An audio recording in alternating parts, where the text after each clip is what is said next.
కట్టాలి. తప్పని పరిస్థితిలో ఎవరి మీదైనా చలానా వేస్తే ఒక్క పైసా తగ్గించకండి. మూడవది, వాళ్ళ బ్యాంక్ అకౌంట్స్తోని డైరెక్ట్గా డిపార్ట్మెంట్కి సింక్రనైజ్ చేయండి. ఎప్పుడు చలానా పడితే ఆటోమేటిక్గా వాళ్ళ అకౌంట్లోకి వెళ్ళి డిడక్ట్ అయ్యి పోయే విధంగా ఈరోజు బండి రిజిస్ట్రేషన్కి వచ్చినప్పుడే ఆ బండి యజమాని యొక్క ఖాతాను మీరు తీసుకోండి. బ్యాంక్ అకౌంట్ను అటాచ్ చేయండి. ఏ బండి అయితే స్పీడింగ్ చేస్తుందో, ఏ బండి అయితే సిగ్నల్ జంప్ చేస్తుందో, ఏ బండికి అయితే చలానా పడుతుందో ఆటోమేటిక్గా ఆ యజమాని అకౌంట్లో నుంచి నగదులు బదిలీ అయ్యే విధంగా మీరు ఈరోజు టెక్నాలజీని వాడుకోండి. బ్యాంకులను కూడా సమన్వయం చేసుకోండి. లేచాలి. తప్పని పరిస్థితిలో ఎవరి మీదైనా చలానా వేస్తే ఒక్క పైసా తగ్గించకండి. మూడవది, వాళ్ళ బ్యాంక్ అకౌంట్స్తోని డైరెక్ట్గా డిపార్ట్మెంట్కి సింక్రనైజ్ చేయండి.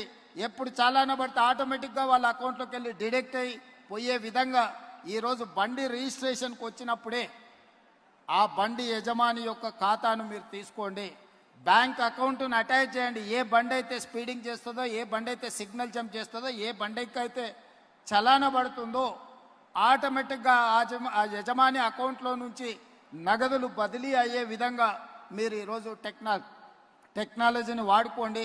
బ్యాంకులను కూడా సమన్వయం చేసుకోండి.